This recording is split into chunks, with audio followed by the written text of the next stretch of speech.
भगवान श्री कृष्ण कहते हैं, ना तो कर्म से विमुख होकर कोई कर्म से छुटकारा पा सकता है और ना केवल संन्यास से सिद्धि प्राप्त की जा सकती है। भौतिकवादी मनुष्यों के हृदयों को विमल करने के लिए जिन कर्मों का विधान किया गया है, उनके द्वारा शुद्ध हुआ मनुष्य ही संन्यास ग्रहण कर सकता है। शुद्धि के बिना अनायास संन्यास ग्रहण करने से सफलता नहीं मिल पाती। ज्ञानियों के द्वारा अनुसार संन्यास ग्रहण करने अथवा सकाम कर्म से विरत होने से ही मनुष्य नारायण के समान हो जाता है, किंतु भगवान श्री कृष्ण इस मत का अनुमोदन नहीं करते। हृदय की शुद्धि के बिना संन्यास सामाजिक व्यवस्थाओं में उत्पात उत्पन्न करता है। दूसरी ओर यदि कोई नियत कर्मों को ना करके भी भगवान की दिव्य सेवा करता है, तो वह उस मार्ग में जो कुछ भी उन्नति करता है उसे भगवान स्वीकार कर लेते हैं। प्रत्येक व्यक्ति को प्राकृतिक से अर्जित गुणों के अनुसार विवश होकर कर्म करना पड़ता है। अतः कोई भी एक क्षण भर के लिए भी बिना कर्म किए नहीं रह सकता। यह देहधारी जीवन का प्रश्न नहीं है, अपितु आत्मा का यह स्वभाव है कि वह सदैव सक्रिय रहता है। आत्मा की अनुपस्थिति में भौतिक शरीर हिल भी नहीं सकता। यह शरीर मृत वाहन के समान है जो आत्मा द्वारा चालित होता है, क्योंकि आत्मा सदैव गतिशील रहता है और वह एक क्षण के लिए भी नहीं रुक सकता। अतः आत्मा को श्री कृष्ण भावना मृत के सत्कर्म में प्रवृत्त रखना चाहिए, अन्यथा वह माया द्वारा शासित कार्यों में प्रवृत्त होता रहेगा। जो कर्म इंद्रियों को बस में तो करता है, किंतु जिसका मन इंद्रिय विषयों का चिंतन करता रहता है, वह निश्चित रूप से स्वयं को धोखा देता है और मिथ्याचारी कहलाता है। ऐसे अनेक मिथ्याचारी व्यक्ति होते हैं जो श्री कृष्ण भावनामृत में कार्य तो कर नहीं करते, किंतु ध्यान का दिखावा करते हैं, जबकि वास्तव में वे मन में इंद्रिय भोग का चिंतन करते रहते हैं।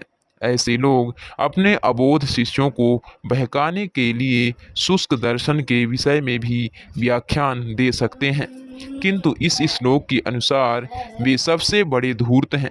इंद्रिय सुख के लिए किसी भी आश्रम में रहकर कर्म किया जा सकता है, किंतु यदि उस विशिष्ट पद का उपयोग विधि विधानों के पालन में किया जाए तो व्यक्ति की क्रमशः आत्मबुद्धि शुद्ध हो सकती है।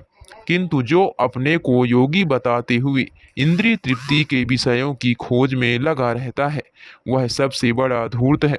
भले ही वह कभी कभी दर्शन का उपदेश क्यों ना दे, उसका ज्ञान व्यर्थ है, क्योंकि ऐसे पापी पुरुष के ज्ञान के सारे फल भगवान की माया द्वारा हर लिए जाते हैं।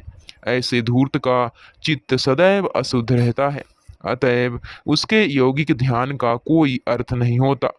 दूसरी ओर यदि कोई निष्ठावान व्यक्ति अपने मन के द्वारा कर्मेंद्रियों को वश में करने का प्रयत्न करता है और बिना किसी आसक्ति के कर्म योग श्री कृष्ण भावनामृत में प्रारंभ करता है, तो वह अति उत्कृष्ट है। लंपट जीवन और इंद्रिय सुख के लिए छनहा योगी का मिथ्या वेश धारण करने की अपेक्षा अपने कर्म में लगे रहकर जीवन लक्ष्य को, जो भवबंधन से मुक्त होकर भगवत धाम को जाना है, प्राप्त करने के लिए कर्म करते रहना अधिक श्रेयस्कर है। प्रमुख स्वार्थ गति तो विष्णु के पास जाना है। संपूर्ण वर्णाश्रम धर्म का उद्देश्य इसी जीवन लक्ष्य की प्राप्ति है। एक गृहस्थ भी श्री कृष्ण भावनामृत में नियमित सेवा करके इस लक्ष्य तक पहुंच सकता है। आत्म साक्षात्कार के लिए मनुष्य शास्त्रानुमोदित संयमित जीवन बिता सकता है और अनासक्त भाव से अपना कार्य करता रह सकता है। इस प्रकार वह प्रगति कर सकता है। जो निष्ठावान व्यक्ति इस विधि का पालन करता है, वह उस पाखंडी से कहीं श्रेष्ठ है जो अबोध जनता को ठगने के लिए दिखावटी आध्यात्मिकता का जामा धारण करता है। जीविका के लिए ध्यान रहने धरने वाले प्रवंचक ध्यानी की अपेक्षा सड़क पर झाड़ू लगाने वाला निष्ठावान व्यक्ति कहीं अच्छा है। अपना नियत कर्म करो, क्योंकि कर्म ना करने की अपेक्षा कर्म करना श्रेष्ठ है। कर्म के बिना तो शरीर निर्वाह भी नहीं हो सकता। ऐसे अनेक छनहा ध्यानी हैं जो अपने आप को उच्च कुलीन बताते हैं, तथा ऐसे बड़े बड़े व्यवसायी व्यक्ति हैं जो झूठा दिखावा करते हैं कि आध्यात्मिक जीवन में प्रगति करने के लिए उन्होंने सर्वस्व त्याग दिया है।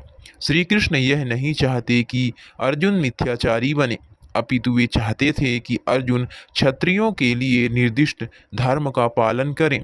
अर्जुन गृहस्थ थे और एक सेना नायक थे, अतः उसके लिए श्रेयस्कर था कि वह उसी रूप में गृहस्थ क्षत्रिय के लिए निर्दिष्ट धार्मिक कर्तव्यों का पालन करें। ऐसे कार्यों से संसारी मनुष्य का हृदय क्रमशः विमल हो जाता है और वह भौतिक कलमश से मुक्त हो जाता है। देह निर्वाह के लिए किए गए तथाकथित त्याग संन्यास का अनुमोदन ना तो भगवान करते हैं और ना कोई धर्मशास्त्र ही। आखिर देह निर्वाह के लिए कुछ ना कुछ करना होता है। भौतिकवादी वासनाओं की शुद्धि के बिना कर्म का मनमाने ढंग से त्याग करना ठीक नहीं। इस जगत का प्रत्येक व्यक्ति निश्चय ही प्रकृति पर प्रभुत्व जताने के लिए अर्थात इंद्रिय तृप्ति के लिए मलिन प्रवृत्ति से ग्रस्त रहता है। ऐसी दूषित प्रवृत्तियों को शुद्ध करने की आवश्यकता है। नियत कर्मों द्वारा ऐसा किए बिना मनुष्य को चाहिए कि तथाकथित अध्यात्मवादी योगी बनने तथा सारा काम छोड़कर अन्यों पर जीवित रहने का प्रयास ना करे। श्री विष्णु के लिए यज्ञ रूप में कर्म करना चाहिए, अन्यथा कर्म के द्वारा इस भौतिक जगत में बंधन उत्पन्न होता है। अतः हे कुंती पुत्र, उनकी प्रसन्नता के लिए अपने नियत कर्म करो, इस तरह तुम बंधन से सदा मुक्त रहोगे। चूंकि मनुष्य को शरीर के निर्वाह के लिए भी कर्म करना होता है, अतः विशिष्ट सामाजिक स्थिति तथा गुण को ध्यान में रखकर नियत कर्म इस तरह बनाए गए हैं कि उस उद्देश्य की पूर्ति हो सके। यज्ञ का अर्थ भगवान श्री विष्णु है। सारे यज्ञ भगवान श्री विष्णु की प्रसन्नता के लिए हैं। वेदों का आदेश है, यज्ञों वै विष्णु। दूसरे शब्दों में, चाहे कोई निर्दिष्ट यज्ञ संपन्न करे या प्रयत्न रूप से भगवान श्री विष्णु की सेवा करे, दोनों से एक ही प्रयोजन सिद्ध होता है। अतः जैसा कि इस श्लोक में संतुष्ट किया गया है, श्री कृष्ण भावनामृत यज्ञ ही है। वर्णाश्रम धर्म का ही उद्देश्य भगवान श्री विष्णु को प्रसन्न करना है। अतः भगवान श्री विष्णु की प्रसन्नता के लिए कर्म करना चाहिए। इस जगत में किया जाने वाला अन्य कोई कर्म बंधन का कारण होगा, क्योंकि अच्छे तथा बुरे कर्मों के फल होते हैं और कोई भी फल कर्म करने वाले को बांध लेता है। अतः श्री कृष्ण को प्रसन्न करने के लिए श्री कृष्ण भावना भावित होना होगा, और जब कोई ऐसा कर्म करता है तो वह मुक्त दशा को प्राप्त रहता है। यही यही महान कर्म कौशल है और प्रारंभ में इस विधि में अत्यंत कुशल मार्गदर्शन की आवश्यकता होती है। अतः भगवत भक्त के निर्देशन में या साक्षात भगवान श्री कृष्ण के प्रत्यक्ष आदेश के अंतर्गत जिनके अधीन अर्जुन को कर्म करने का अवसर मिला था, मनुष्य को परिश्रम पूर्वक कर्म करना चाहिए। इंद्रिय तृप्ति के लिए कुछ भी नहीं किया जाना चाहिए, अपितु हर कार्य श्री कृष्ण की प्रसन्नता के लिए होना चाहिए। इस विधि से न केवल कर्म के बंधन से बचा जा सकता है, अपितु इससे मनुष्य को क्रमशः भगवान की वह प्रेमा भक्ति प्राप्त हो सकेगी जो भगवत धाम को ले जाने वाली है।